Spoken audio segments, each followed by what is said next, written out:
এই মুহূর্তে আমরা রয়েছি ভোলানন্দ আশ্রমে। এই আশ্রম কিন্তু দীর্ঘদিনের আশ্রম এবং মহারাজ এবং এখানে যারা সন্ন্যাসীরা রয়েছেন তারা কিন্তু দিনরাত মানুষের সেবা করেন এবং আপনারা জানেন যে এরা কিন্তু ভগবান নিবেদিত প্রাণ।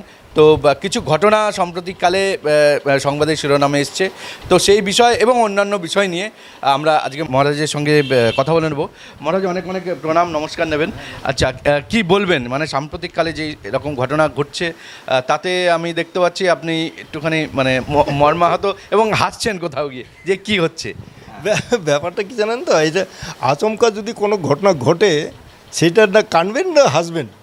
বেশিরভাগের ক্ষেত্রে যেই ঘটনাটা ঘটেছে তো হাস্যকর ঘটনা। এটা আছে যেই জিনিসটা আমরা কোনোদিন কল্পনাই করি না, এই যে একটা লিফলেট মানে বিলি করা নিয়ে সাধুদের উপরে এরকম চোর ডাকাত বদমাশ এইসব অপবাদ দেওয়াটা, এটা হাসি ছাড়া আর কি ঘটনা বলুন। আমরা কি কোনোদিন কারো বাড়িতে গিয়েছে মানে এরকম যে চুরি চামড়ি করতে বলেছি না, কারো বাড়িতে গিয়ে অথচ কত ভক্তরাই না এখানে আসে দীর্ঘদিন ধরে। আজকের আশ্রম না, এটা আজ প্রায় 94-95 বছর হয়ে গেছে। তা এতদিন মধ্যে যে কেটে গেল, কিন্তু সাম্প্রতিককালে যে মানে আমি এটা জানি না উনি কি উদ্দেশ্যে এইখানে এসেছিলেন। তারপরে সাধারণত স্বাভাবিক লোকের সাথে আপনি তাকে কথা বলতে পারেন, তাকে বোঝাতে পারেন কী মানে ঘটনাটা সেটা জানাতে পারেন। কিন্তু কেউ যদি অস্বাভাবিকভাবে যদি আসে, তার নিজের মধ্যে সে নিজেই নেই, তাকে কি করে বোঝাবেন? সে তো অসুর রূপে এখানে ঢুকে পড়েছে। তাকে কি বলবো?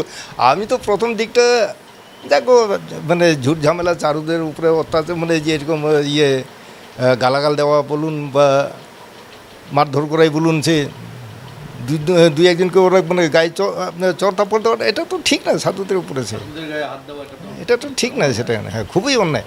এখন সাধারণ ধরুন এই অ্যান্ড্রয়েড ফোনটা আমার কাছে অত একটু দামি এটা হতে পারে 9,000 টাকা দামের, কিন্তু যেই সাধুদের কাছ থেকে ফোনটা কেড়ে নিচ্ছিল সেটা 5,000 টাকা দামের মোবাইল।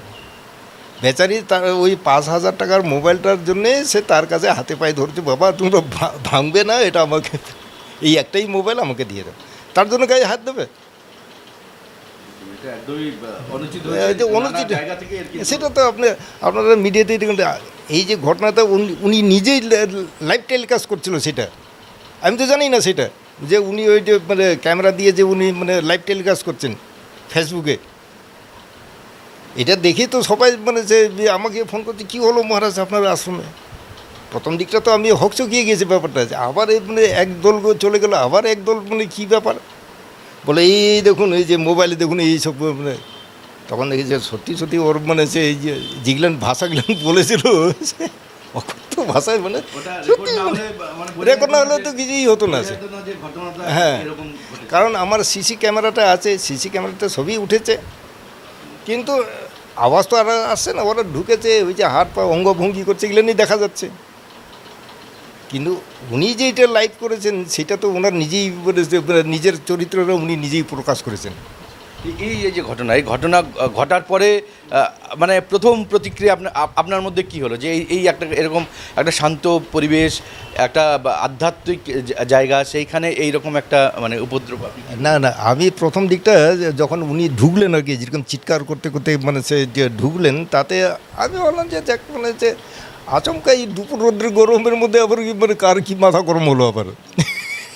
আমি এটি ভেবেছি সত্যি উনি যে এইভাবে মানে যে সাধুদের উপরে অত্যাচার করবে সেটা আমি ভাবিনি। আমি হকচকিয়ে গিয়েছি প্রথম মানে কী হলো আবার। সে যেই লোকটা এতদিন ধরে আমাদের এই আশ্রমের সাথে যুক্ত মানে আসা যাওয়া করেন উনি নিজেই, উনি নিজেও এখানে আসা যাওয়া করেন উনি, কোনো দিনের জন্য আমি এটা করি নিয়েছি। কিন্তু এই যে মানে সে গত বছর কি হয়েছে, সে গত বছর আমি কুম্ভ মেলায় ছিলাম সে এলাহাবাদে। তো ফেব্রুয়ারি মাসে ওরা এখানটায় মানে একটা সরস্বতী পুজোর অনুষ্ঠান করেছিল। ওরা অনুষ্ঠান বরাবরই করে, ওখান থেকে এখানে লাইট জল সবই ব্যবহার করে এখানটায়, তারপরে ওদের খাওয়া দাওয়ার ব্যবস্থা করে এখানটায়। তো আমি বললাম যে এই যে আমার 14খানা চেয়ার, যে লোককে বসে খাওয়ানোর যে 14খানা চেয়ার আর 2খানা টেবিল যে চলে গেল, সেইটা নিয়ে আমি একটুখানি ওদেরকে বলেছিলাম যে এটা ঠিক হয় না চেয়ার টেবিলগুলো নিয়ে যাওয়াটা এরকম করে।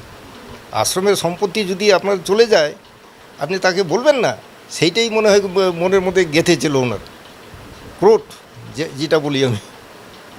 আমরা দেখতে পাচ্ছি মহারাজ কিন্তু মানে এখনও হাসছেন। যদি মানে বলা হয় যে সচ্চিদানন্দ মানে উপাসনার একটা বড় বিষয় বা সাধারণ একটা বড় বিষয় হচ্ছে গিয়ে মনে সদা যাতে আনন্দ থাকে।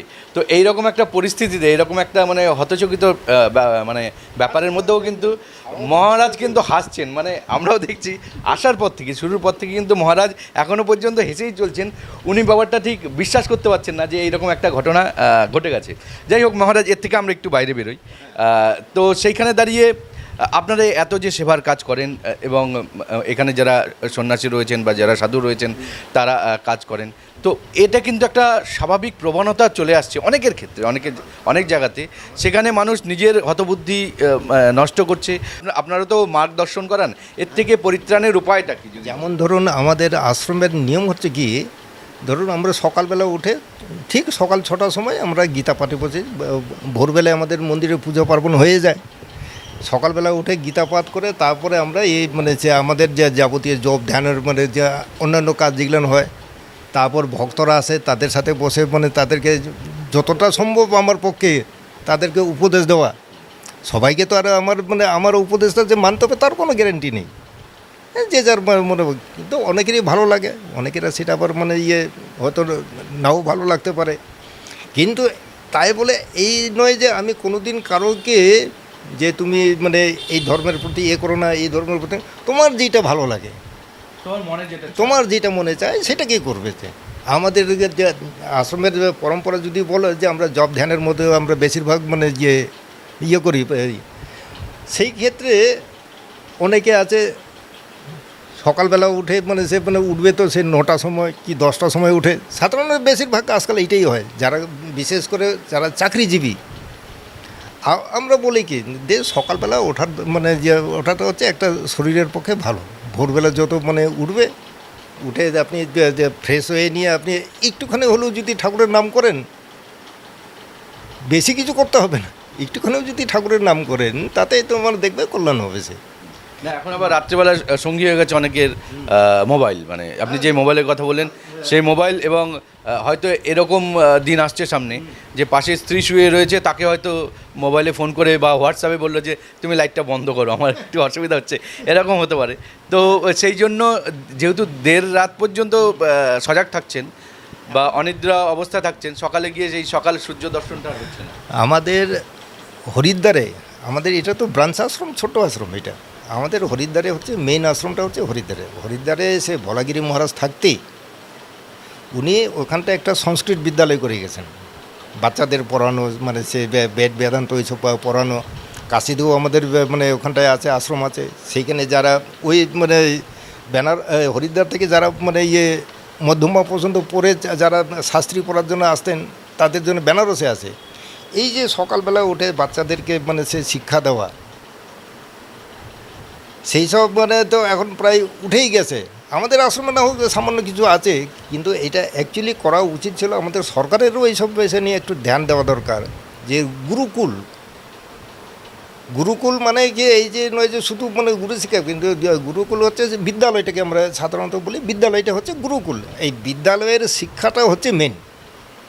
সেখানে গিয়ে অনেকটা, হ্যাঁ, সেইখানে যদি আপনি আচার আচরণগুলো যদি সেখানে যদি শেখায়, তাহলে হয়তো মনে হয় পরের প্রজন্মগুলো একটুখানি মানে ঠিক মানে রাস্তায় চলবে ওরা। আছে কারণ আজকাল তো সেই স্কুলে তো কোনো কিছুই শেখানো হয় না। এইসব স্কুলে তো কিছুই শেখানো হয়, গুরুকুলে কী শিখবে তাহলে ওখানে গিয়েছে? ওই সব মানে শুধু রাজনীতির কথা শিখবে। কোথায় মানে আমাদের দেশে কত মহাপুরুষ আছে, এক সে এক মহাপুরুষ আছে, তাদের জীবনী তো পড়ানোই হয় না।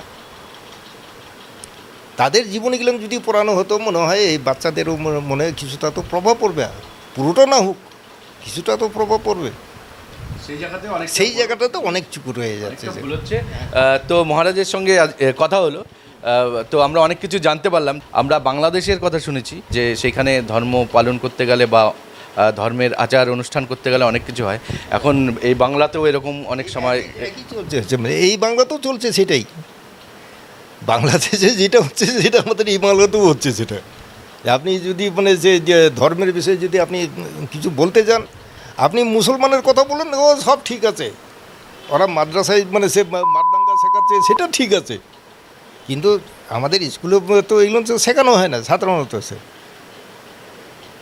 এই মাদ্রাসায় হচ্ছে মানে সে মানুষকে হিংসার পথে নিয়ে যাওয়াটা। আমি সমস্ত মাদ্রাসাকে বলছি না, বেশিরভাগ মাদ্রাসাতেই দেখা যাচ্ছে মানে যার জন্য আমাদের আসামের মাদ্রাসা অনেক মাদ্রাসা বন্ধ করে দিয়েছে, অবৈধ মাদ্রাসা। যেমন সরকারের কোনো স্বীকৃতি নেই, যেমন আমাদের ইউপিতে এখন যোগী সরকার কি করেছে, মাদ্রাসা গেলেন তো তোমাকে শুধু মানে কোরআন পড়লে হবে না, অন্যান্য মানে বিষয়েও তোমাকে পড়তে হবে। যোগী আদিত্যনাথ মনে করেছে এখন মোটামুটি যে সব মাদ্রাসাতেই পড়ানো হয়। আরে একটা জিনিস, আমি যদি শুধু একটা ধর্মকে নিয়েই যদি পড়ে থাকি, তাহলে অন্যান্য বিষয়গুলো তো আমি জানতে পারবো না। সেইখানে মানে আপনাকে মানে গণিত মানে শিখতে হবে, 1 2 3 ওইটা যোগ করা, তারপরে ইংরাজিতেও আপনাকে কথা বলতে হবে বা হিন্দিতেও আপনাকে কথা বলতে হবে। যে যেই জায়গায় থাকে তাতে সেই ভাষাটা শেখানো উচিত আমার মনে হয়। একদমই। অনেক অনেক ধন্যবাদ মহারাজ, আপনি যে আমাদেরকে সময় দিলেন এবং অনেক কিছু জানলাম। সত্যি মহারাজ এখনও হাসছেন, মহারাজকে দেখে আমরাও প্রভাবিত হয়ে যাচ্ছি। মানে অনেক সময় বলা হয় যে পাকাল মাছ, এরকম একটা মাছ আছে কাদার মধ্যে থেকেও, সে কিন্তু তার গায়ের মধ্যে কিন্তু কাদা লাগতে দেয় না। হয়তো এটাই মহারাজের সাধনার গুণ বা সাধনার বল, যে উনি সমস্ত কিছু মানে দেখা সত্ত্বেও, এরকম পবিত্র ভূমিতে এত কিছু হওয়া সত্ত্বেও উনি কিন্তু নিজের জায়গায় কিন্তু একদম ঠিক আছেন এবং উনি সাধনা করে যাচ্ছেন। ওনার যারা আশ্রমবাসী রয়েছেন, এখানে যারা সাধুসন্ত রয়েছেন, আমরা এসে এখানে দেখলাম, এখানে কিন্তু খুব সুন্দরভাবে তারা মানে তাদের যে কাজ, সাধনার যে কাজ, সেটা কিন্তু চালিয়ে যাচ্ছেন।